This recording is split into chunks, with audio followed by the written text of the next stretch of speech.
Nail or beauty school was just the beginning, right? What on earth do you do now? Welcome to the Salon Success Podcast with Monaco Nail Academy. Our topics stretch beyond nails and into all things salon related, business, marketing, and social media, and at the very least hits you with real, honest stories about our experiences. This isn't school, this is real life, real business, and really freaking hard work. Before we get started wherever you are, thumbs up, tag a friend in the comments, or hit that share button and support small business. Hi guys, it's Mel here from Monaco Nail Academy, and today I'm joined by Pat Hi. and Erin, Hi. and we're going to be talking today about assumptions. And just a reminder before we get started to use one of our codes for 10% off all courses. We get a kickback from these enrollments, and they're how we support the production of the podcast. My code is Patsitive. And mine is Little Moon. And I also have one which is Jungle Nails. Before we get stuck into the new topic, let's revisit last week's lesson. What were we talking about last week, people? Last week, it was a topic that was my request, and it was all about matching the right service to your client's needs. I noticed that a lot of people in our Facebook chats and Facebook group would ask like, oh, should I do IBX on this person? Or, oh, is this the right service? What if my client's elderly? What if blah, blah, blah, blah? And so I thought it would be really nice for us to just talk about, like, what do we need to consider when we are matching, like, trying to tell someone this is the right service for you if we get questions like that. And it was a really good discussion for us. Like, we learned so much. It was a nice reminder about the A to B scale. And yeah, just checking our knowledge, and it was really good. You know what else was a good discussion? Today's. How we can't work technology. Yeah, the discussion we just had where we didn't record this freaking episode of the freaking podcast. So for those of you that don't know what we mean by assumptions, this was a YouTube trend about 30,000 years ago where people would send in what they assumed about a content creator and they would address all of those assumptions. And so we thought it would be really fun to do. And guess what? It was when we just did it, but for some reason it didn't record. So here we are again, me and Pat and Mel and Erin, and we're going to try our best to give you an even better version of the same freaking episode we just did. So who wants to pick an assumption from our list, and let's dive into chatting about them? This one, I think, this is a big one, and it's pretty short and sweet. It just says that others will judge me for being in the beauty industry, which I kind of felt because I'm not like a beauty person. Like, I don't wear makeup. I don't have like fancy hair. Like, I don't wear like trendy clothes. So I also assumed that people would be like, how does she do nails? Like, look at her on the side of the rugby, like sideline in her gumboots and hoodie. And yeah. So I definitely felt that assumption too. I judged myself. Me too. And I was just going to say, Mel, it's like stereotyping, right? Actually, it's so funny, that assumption about like, oh, I'm going to be judged for being in the nail industry. So for those who don't know, I'm Southeast Asian. And what is a common assumption about Southeast Asians? That they do nails. So my husband literally actually went, are you being a stereotype right now? When I signed up for a nail course. And I went, wrong Southeast Asian, thanks. Also, Asians, isn't the assumption like everyone's so good at math and you do like engineering or something? Well, so what if that's what people think I should do? Or nursing, because I'm Filipino. I don't want to do that. I would rather do nails. And I would rather tell people I'm a nail tech than tell them that I used to work in government and like be really embarrassed because everyone hated on my government department. So I'd rather say I do nails now. Ha. I think that's part of movement and change in the world. Like, you're never going to fully change it, but I think I grew up in a time where the only portrayal of the beauty industry in the media was that we're all stupid and we don't know anything. And I'm the same as Mel. I don't wear makeup. I don't really do my hair fancy or anything. So my only experience of the nail, or not the nail industry, but the beauty industry was like, I got my hair done for my school ball, the end. And then I just knew what the media told me, which is that only people with no brains go into the industry. So I judged me for doing it. Then it turns out it's really fun and also really hard. So You do need brains to do this. Sorry. Yeah, I think that was an assumption that I had too, Penny, was that, yeah, it was all like ditzy blondes, going in the beauty industry anyway. And also, too, I had, just to throw a total tangent one out there, I had the assumption that everyone in the beauty industry was just a bitch too. But turns out some of us are actually really cool. Well, actually, lots of us are. What about you? Not me. I'm not cool. You're cool in your own way. I thought you were gonna say, "Not me, I'm a bitch." Like I was like, "Whoa." We can all be bitches, but I mean, like those bitches that look down their nose at you, those type.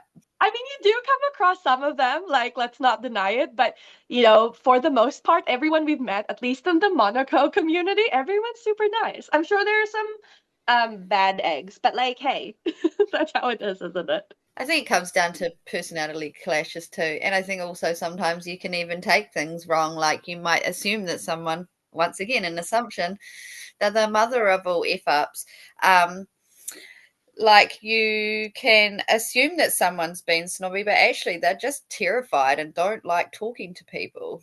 So there's that too. So one of the other assumptions that I enjoyed already talking about with you this morning, Erin, was one of yours where you said you assumed that your friends and family would actually want to pay you, and it turns out only a handful did, and the rest wanted cheapies. So we had quite a good discussion around that. Mel, do you want to take on the lead on this one? Yeah. Yeah, we chatted about this quite a lot when it didn't record for us. But yeah, I had a retail job when I started studying, and I got to know a lot of the customers really well. And so they would say, yeah, as soon as you open up, let me know and I'll book. And yeah, I assumed that they would, because I just thought I was the bestest, even though I was still training. But yeah, a lot of them didn't show and didn't follow through, which we do, life happens.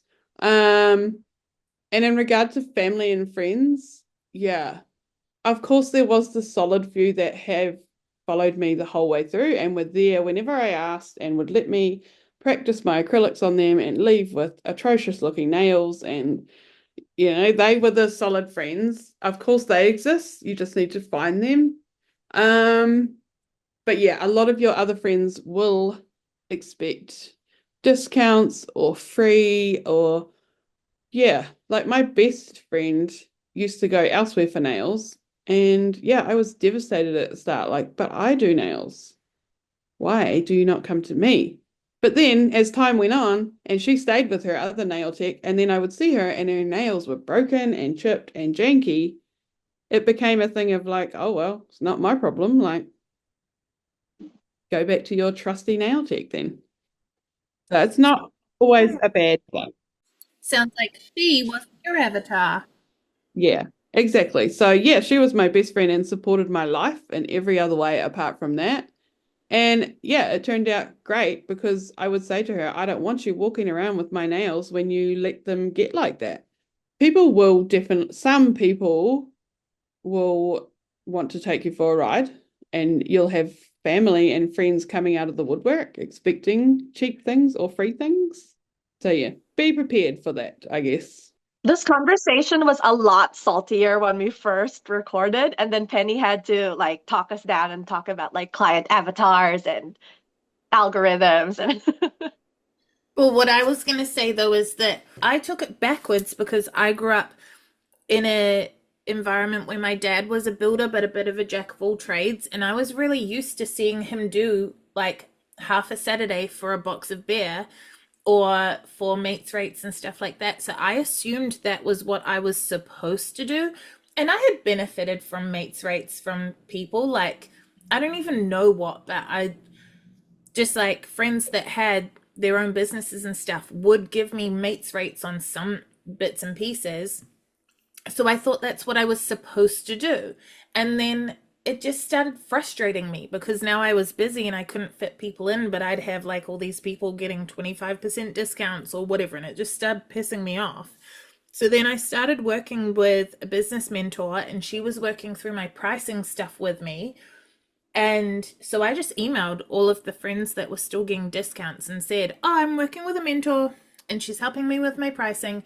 And she said that I'm not allowed to do mates rates anymore. So with a month's notice, you'll have to pay the same amount as everybody else." And I just blamed it on her, which she said I could. I did check. And this is my broad blanket permission for all of you to say that your mentor Penny told you you're not allowed to do it. I'm going to use that. Also, it's it's okay to do that stuff as long as it works for you, right? Like you can swap, barter, do all that stuff if it works for you as well. Like I'm just starting here in my new location, and one of my very first new clients that came is a lash and brow artist, and she said, "Do you want to swap?" And I thought, I do, but at the moment, like you're literally one of the very few paying clients I've got at the moment. So I just said, like, once I've got a more solid base of paying clients, 100% I will trade, we'll trade, so we'll barter. So yeah, I guess it's okay to do that stuff, but it has to work for you, not just them. And to go back to like the avatar stuff, because Mel, you had said as well, all the people who said, yeah, let me know when you start up, I'll book in, would book, but literally none of them followed through. But they weren't the right people to be booking in with you. Like, people all either prioritize hygiene, quality, convenience, or price. Like, those are the four major pillars of our industry. And if someone prioritizes price or convenience, they're not coming to us boutique nail techs. They're going to the mall salons, the non-standard salons that churn through like high turnover clients. So they're not going to be coming to you anyway. And if they prioritize hygiene and quality, chances are they've already got a nail tech, or they're just not ready to commit to a regular service. So I think it's okay that all of our friends and family don't immediately flock to us when we finish our course, because they're not our avatar. Yes, we can use them to practice on and to get good so that we're good when our avatar does turn up. But it's putting too much pressure on our friends and family to mold to fit us, when actually that's not what we want for our overall business. Like, you don't want to just be working on this random mishmash of friends and family. You want to be working on people who have a specific disposable income, who have specific like requests for their nails, like that want what you want to do, like all sorts of things. And your friends and family aren't necessarily going to fit that. So we're hoping for support because it makes us feel good about ourselves. But Pat made a really good point earlier this morning about how there are other ways to show support that aren't just giving that finance and the booking. So you may have seen on the internet or on social media, people post things like, here are 5 ways you can support small business. And it's got stuff like my page, share this post, tag a friend, reply, send a comment, blah, blah, blah. Like, there are so many ways our friends and whānau can support us. And I was super salty. I was like, only a few people do that.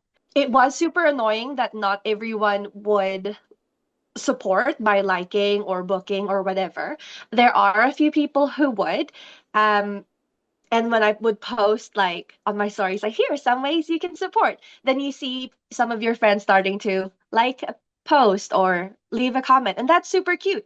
But actually, when we think about the client avatars and we think about engagement, it might actually be better in the long run if our friends and family don't like our pages, because if they do give us a pity hey, I love you, I'm gonna like your page, and then they never, ever, ever, ever engage and they're not the right person, then our posts start getting, the algorithm will think nobody likes our stuff because we have people who aren't engaging. Or even worse, like, it will push it to the wrong people, because let's say your grandma, like, nothing wrong with your grandma, but like, let's say your grandma's not the right person to match your avatar, and your grandma pushes it to all her friends, and all of grandma and her friends like your page and they do like your stuff, but you wanted to actually work on like really hip 20-year-olds, but it's all the 60-year-old grandmas that have liked your page. So it gets pushed to the wrong people. And that's not what we want, because then we don't get to work on our avatar and our avatar doesn't see our posts. And yeah, so I was just, like a bit of a reality check there that maybe I don't want my mates to like my page unless genuinely I think they suit my avatar or they're spaghetti. One of the assumptions that kind of fits in with that, assuming that our friends and family will book or support us, is this one's from you, Mel. It says that because I was well known in my community, that people would just know I was good and come to me without advertising. Yeah, I just assumed because I had been in that place for so long, and because of the retail job, I knew a lot of the people and they got to know me and da da da da, that as soon as I announced that I was open, that I would be super busy, that they would just come to me. But I've now learned, like, they didn't see me as like nail tech Mel, and they didn't know all the training I went through and all the practice I did and all that stuff. All I am to them is either the retail Mel, the person that serves them every Tuesday when they go to the shop, or rugby mum Mel on the side of the sidelines. They don't see what I've been through and what I've done. I didn't know that I had to show them that. I didn't know that I had to show them that I am trained, what products I use, my hygiene routine. Like, I didn't know that I had to show them all that. I just thought that they'd be like, oh, Mel's cool. Like, we hear her on the sideline at the rugby field. Like, let's book in with her. Like, no, it's not going to happen. And it didn't happen. I think back in the day that there was this whole thing in marketing, right? Like, if you build it, they will come. And the assumption is if you offer something, people will just be like, oh yeah, I'll do that, or I'll start booking in with you. But the reality of today's market is that it's really important that we build trust with potential clients, because if they don't know us from Joe Blogs, there's no reason for them to book in with us, especially as we are boutique nail techs, who tend to operate in our home salon spaces, or we might have like a little cabin. And so people have to be like, oh, I'm going to show up to someone's house. They will want to know a lot of things about us, because what if they think we're sketchy, or maybe they just want to know what we're all about before they actually book in. It's not the same as walking around in the mall and being like, oh yeah, there's a nail salon here. And then you just walk in. They have to actually really think about the fact that I have to go to this specific place and it's only for this one thing. So I want to know everything about them and know that I can trust them before I give them my money. But also, though, Pat, like you started that by saying in marketing, there is a thing that says build it and they will come. Well, you have to market first. And I think that's what Mel and 1,000 other people don't factor in. You think, I want to be a nail tech. And your brain goes literally, I want to do nails. That looks like fun. But how many people are thinking about the fact that we actually have to also be our own marketing and all of those things as well? Like, I've had so many students in the past sign up, and then you realize that they have the impression that this is just going to be like their retirement plan or their plan for just getting rich quick or whatever. They're comparing themselves to those of us who've been in the industry a long time and what we have achieved, but they're not always factoring in how hard we had to work to get to the points we're at, 10 years later or 5 years later or even 1 year later. But so you do have to be actually marketing to bring people in the door.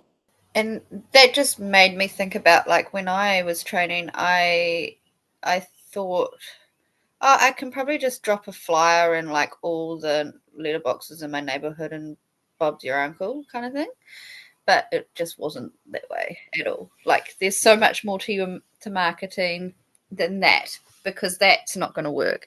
Because I think you said before, Penny, the old guy's just going to throw that in the rubbish bin. Like, you've got to be marketing to your avatar. The other assumption I had, which kind of ties into what you're saying, Penny, about people just saying, oh, this is going to be like my retirement fund. It's going to be really easy and I'm just going to get lots of money.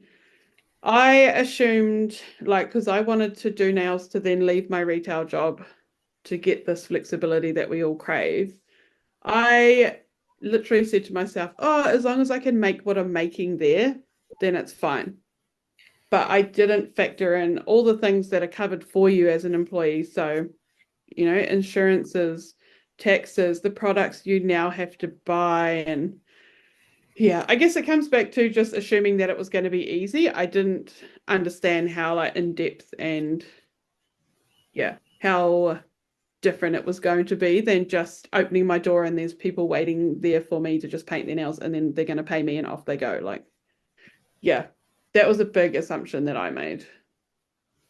I had a similar but kind of going in the opposite direction assumption as you, like, oh, I need to match my corporate salary. But now I've come to you think like, oh, actually I need more. I've come to the realization I don't need as much. Like, I don't need to make 6 figures doing nails to be okay. Like, I looked at our lifestyle and I guess the numbers kind of, and I was like, oh, I don't actually have to make 100 grand or whatever to live my life. I can make less and be flexible and do the things I want to do instead of, I don't know, like being tied to my desk and being miserable all the time because the people around me are shitty. So it's worth it to me to have to work less and get that flexibility. I don't know, like, yeah, but for me to actually achieve that, I have to put in the work. But I haven't put in the work because I haven't made it a priority. And why haven't I made it a priority? I don't know. Like, hello, brain. Like, can you work with me? Because I want to do this, but not all the time. Like, is this because I'm afraid of being too successful and then not having time for myself? Because if that's the case, I need my brain to just be like, I don't have to do all of that. I can just chill out and do 20 hours if that's all I want to do. So, yeah, and then I can garden the rest of the time and read smut, my favorite activity. Maybe it is. Maybe you are afraid to like go back to where you were, like lifestyle wise and mentally wise. Like maybe you don't want to go too far back that way. So you kind of protect what you've got. And yeah, I don't know. Maybe. Okay. What else have we got? This was another one as well that a student has sent in to us, that she said that because acetone was a chemical strong enough to remove the product, that it was good enough to destroy any biohazards. So we know now that we're educated that they're completely different jobs, different areas of, like their purpose. But I think a lot of people make that assumption. I know when I was already qualified and working, a new nail tech in town messaged me to ask if she could use a baby bottle sterilizer in the microwave to clean her equipment. Interesting. Why would I'm trying to formulate like what? Yeah, so she, I don't know, you might not know, Pat, because you don't have babies yet. It's like a little thing that you put water in the bottom, you stack your baby bottles in it, you put the lid on, and then you tuck it in the microwave, and it like steams it to sterilize the baby bottles. So she was asking if she could use that to clean, like to sterilize her nail files and tools and stuff. And I was just like, like, so yeah, it comes back to education, I guess, but that was another assumption that a student had. What do you think? First of all, for the people at home, we know that sterilizing and disinfecting are 2 different things. So we don't want to confuse them. Sterilizing, okay, someone's going to correct me and I'm going to be so embarrassed. But sterilizing is when you are removing the visible debris off your tools and stuff, like using the brush. Stop. I'm going to correct because amazing, thank you. Pat's our like, we're all at different stages in our careers, and Pat is our baby nail tech. That's what we call her, baby nail tech. So you're saying sterilization, Pat. What's the word you're actually looking for? It does start with S, but it's not sterilization. Sanitize? Yeah. Oh, yeah. Okay, that's the one I was thinking about. Okay, yeah. Okay, my bad.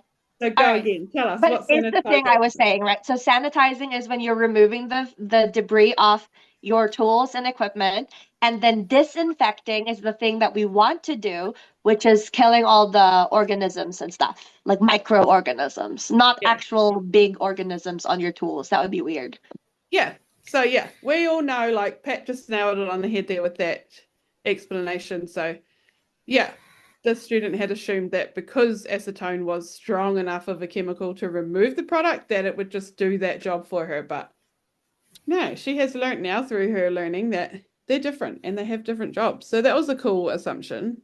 So another assumption I had was that non-professional products were the same as pro-only products, and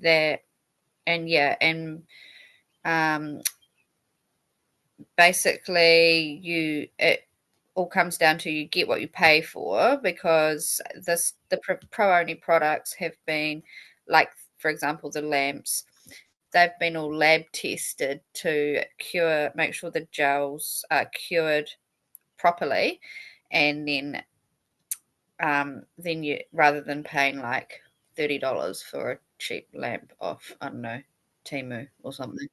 Like our lamps that we use, or the lamp I use, the artistic cure box, that's a little bit pricier, but you, like I was saying, you get what you pay for, because that's been lab tested to ensure that our gels are curing properly and that we're not having uncured product on people's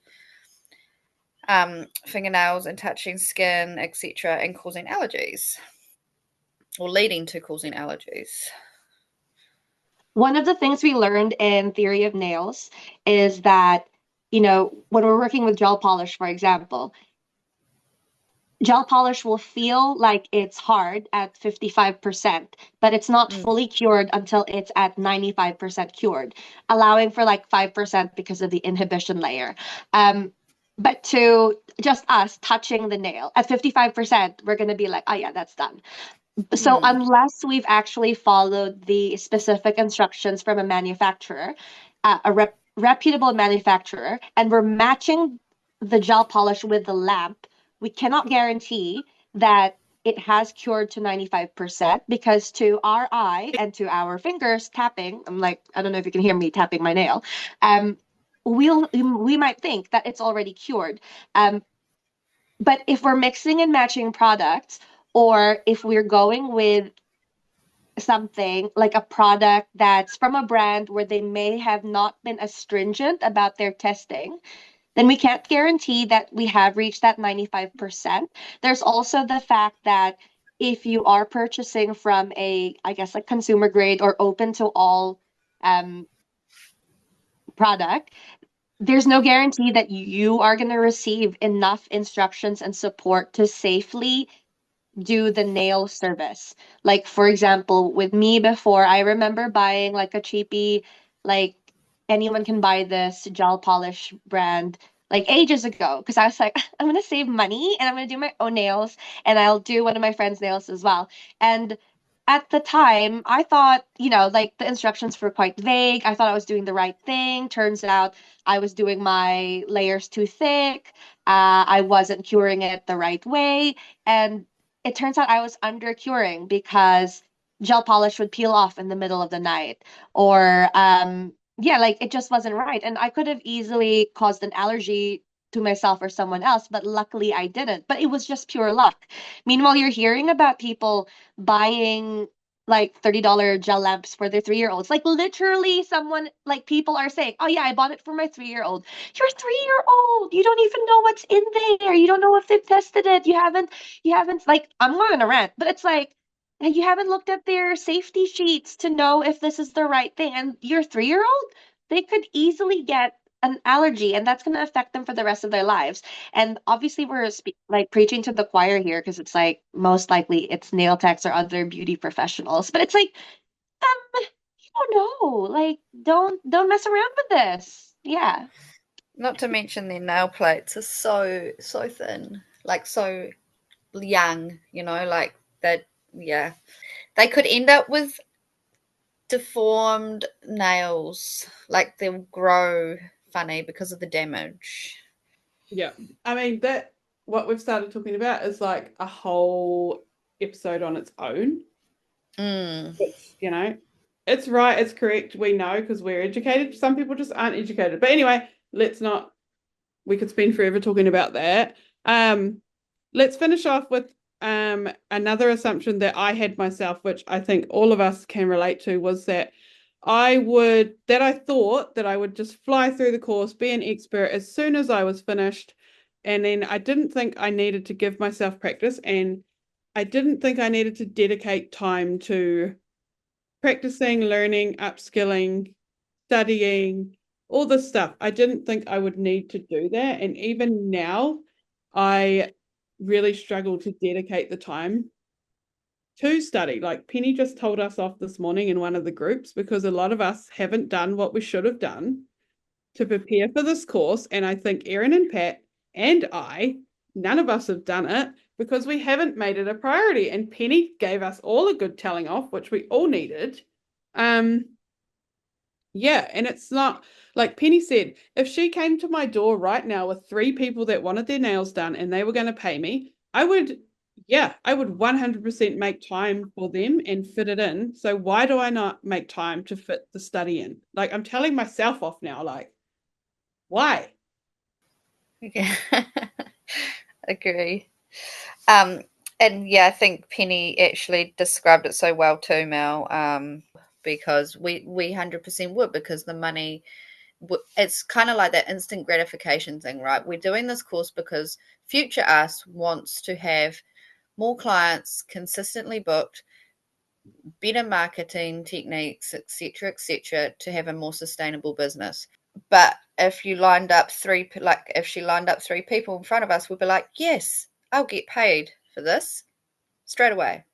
So that's always, whereas we need to do this work, but it seems so far away, the gratification. So it doesn't sit at the forefront of your mind because you're not getting that whole instant reward thing. And I think human beings are quite bad for that.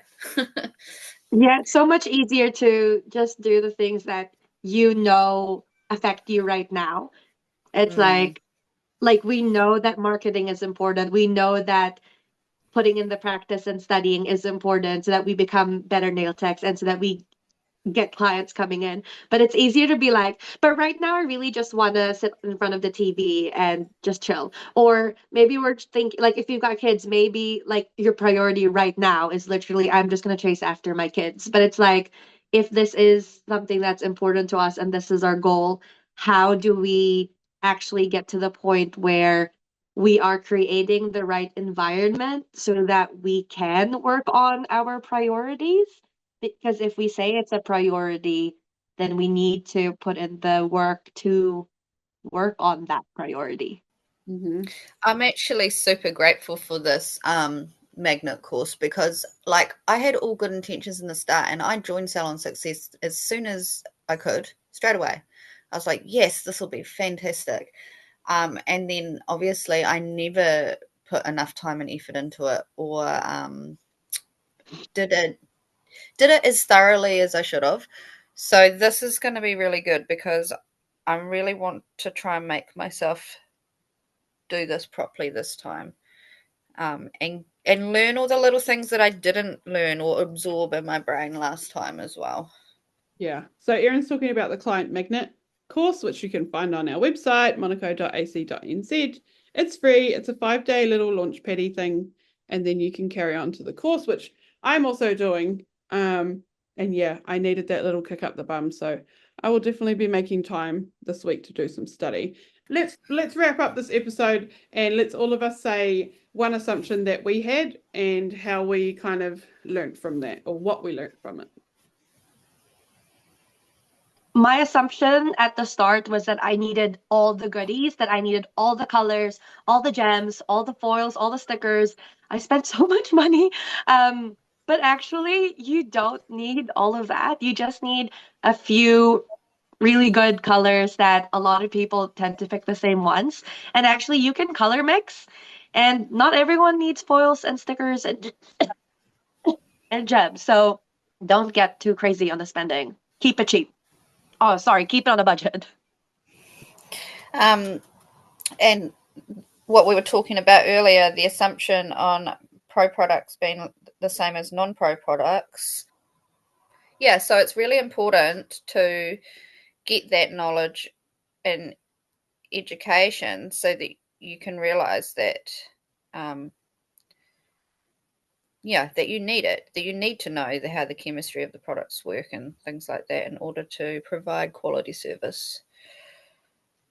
Yeah, totally. So I think the biggest assumption I had was that this was going to be easy, and then it would just be cruisy and easy, and I would just be at the bakery eating lunch every day with my friends.